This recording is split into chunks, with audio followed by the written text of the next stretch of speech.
भगवान की माया। एक दिन नारद जी और भगवान विष्णु साथ साथ वन में जा रहे थे कि अचानक विष्णु जी एक वृक्ष के नीचे थक कर बैठ गए और बोले, भाई नारद जी, हम तो थक गए, प्यास भी लगी है, कहीं से पानी मिल जाए तो लाओ, हमसे तो प्यास के मारे चला ही नहीं जा रहा है, हमारा तो गला सूख रहा है। नारद जी तुरंत सावधान हो गए। उनके होते हुए भला भगवान प्यासे रहे। वे बोले, भगवान अभी लाया, आप थोड़ी देर प्रतीक्षा करें। नारद जी एक और दौड़ लिए। उनके जाते ही भगवान मुस्कुराए और अपनी माया को नारद जी को सत्य के मार्ग पर लाने का आदेश दिया। माया शुरू हो गई। नारद जी थोड़ी दूर ही गए होंगे कि एक गांव दिखाई पड़ा, जिसके बाहर कुएं पर कुछ युवा स्त्री पानी भर रही थी। कुएं के पास जब वे पहुंचे तो एक कन्या को देखकर अपनी सुध बुध खो बैठे, बस उसे ही निहारने लगे। यह भूल गए कि वे भगवान के लिए पानी लेने गए थे। कन्या भी समझ गई। वह जल्दी जल्दी जल से घड़ा भरकर अपनी सहेलियों को पीछे छोड़कर घर की ओर लपकी। नारद जी भी उसके पीछे हो लिए। कन्या तो घर के अंदर चली गई, लेकिन नारद जी के द्वार पर खड़े होकर नारायण नारायण का अलख जगाया। ग्रह स्वामी नारायण का नाम सुनकर बाहर आया। ग्रह स्वामी नारायण का नाम सुनकर बाहर आया। उसने नारद जी को तुरंत पहचान लिया।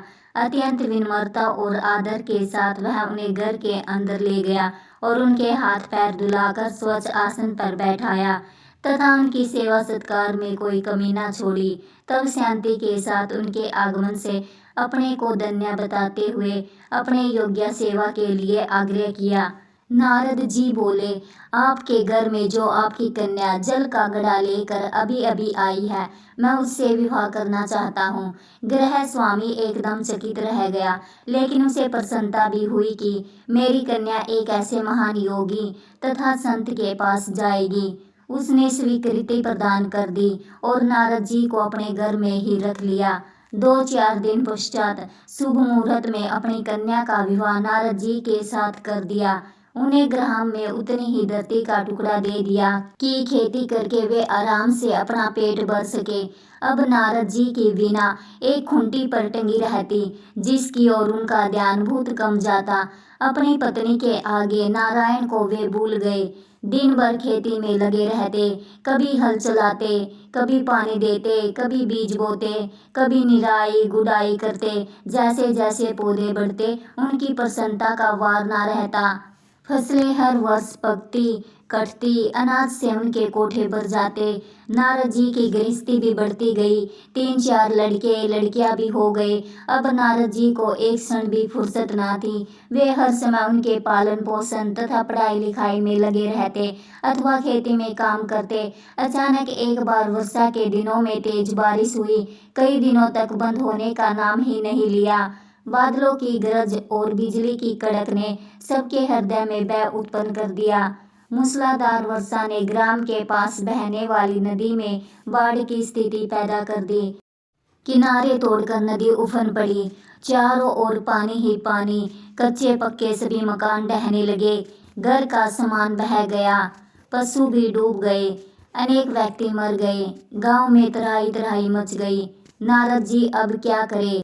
उन्होंने भी घर में जो कीमती थोड़ा बहुत सामान बचा था, उसकी गठड़ी मुट्ठी बांधी और अपनी पत्नी तथा बच्चों को लेकर पानी में से होते हुए जान बचाने के लिए घर से बाहर निकले। बगल में गठरी, एक हाथ से एक बच्चे का पकड़े, दूसरे से अपनी स्त्री को संभाले तथा पत्नी भी एक बच्चे को गोद में लिए एक का हाथ पकड़े धीरे धीरे आगे बढ़े। पानी का बहाव अत्यंत तेज था तथा यह भी नहीं पता चलता था कि कहाँ गड्ढा है और कहाँ टीला। अचानक नारद जी ने ठोकर खाई और गठरी बगल से निकलकर बह गई। नारद जी गठरी कैसे पकड़े? दोनों हाथ तो गिरे थे।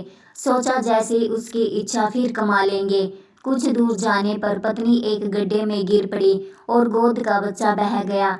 पत्नी बहुत रोई, लेकिन क्या हो सकता था। धीरे धीरे और 2 बच्चे भी पानी में बह गए। बहुत कोशिश की उन्हें बचाने की, लेकिन कुछ ना हो सका। दोनों पति पत्नी बड़े दुखी, रोते कलपते एक दूसरे को सांत्वना देते आगे कोई ऊंची जगह ढूंढते बढ़ते रहे। एक जगह आगे चलकर दोनों एक गड्ढे में समा गए। नारद जी तो किसी प्रकार से गड्ढे में से निकल आए, लेकिन उनकी पत्नी का पता नहीं चला। बहुत देर तक नारद जी उसे इधर से उधर दूर दूर तक ढूंढते रहे, लेकिन व्यर्थ। रोते रोते उनका बुरा हाल था। हृदय पत्नी और बच्चों को याद करके फटा जा रहा था। उनकी तो सारी गृहस्थी उजड़ गई थी। बेचारे क्या करे, किसे को से, अपने भाग्य को या भगवान को। भगवान का ध्यान आते ही नारद जी के मस्तिष्क में प्रकाश फैल गया और पुरानी सभी बातें याद आ गई। वे किस लिए आए थे और कहाँ फंस गए। ओह, भगवान विष्णु तो उसकी प्रतीक्षा कर रहे होंगे। वे तो उनके लिए जल लेने आए थे और यहाँ गृहस्थी बसा कर बैठ गए। वर्षों बीत गए गृहस्थी को बसाने में और फिर सब नष्ट हो गया। क्या भगवान अब भी मेरी प्रतीक्षा में उसी वृक्ष के नीचे बैठे होंगे। यह सोचते ही बाढ़ निरादर हो गई। गांव भी अंतर्ध्यान हो गया। वे तो घने वन में खड़े थे। नारद जी पछताते और शर्माते हुए दौड़े। देखा कुछ ही दूर पर उसी वृक्ष के नीचे भगवान लेटे हैं। नारद जी को देखते ही वे उठ बैठे और बोले, अरे भाई नारद, कहाँ चले गए थे। बड़ी देर लगा दी, पानी लाए या नहीं। नारद जी भगवान के चरण पकड़कर बैठ गए और लगे अश्रु बहाने। उनके मुंह से एक बोल भी ना फटा। भगवान मुस्कुराए और बोले, तुम अभी तो गए थे, कुछ अधिक देर थोड़े ही हुई है। लेकिन नारद जी को लगता है कि वर्षों बीत गए। अब उनकी समझ में आया कि सब भगवान की माया थी, जो उनके अभिमान को चूर चूर करने के लिए पैदा हुई थी। उन्हें बड़ा घमंड था कि उनसे बढ़कर त्रिलोक में दूसरा कोई भगत नहीं है। जरा सी भी देर में देर हो गया।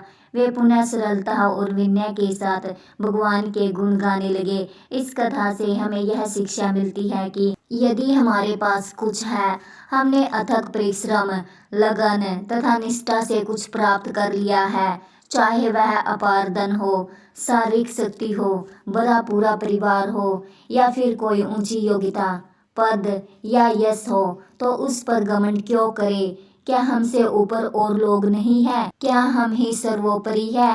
अनेक हमसे पहले हो चुके हैं और आगे भी होंगे, फिर घमंड कैसा। आशा करती हूँ कि आपको यह कहानी पसंद आई होगी। अगर कहानी पसंद आई है तो चैनल को लाइक और सब्सक्राइब करें। राधे राधे दोस्तों।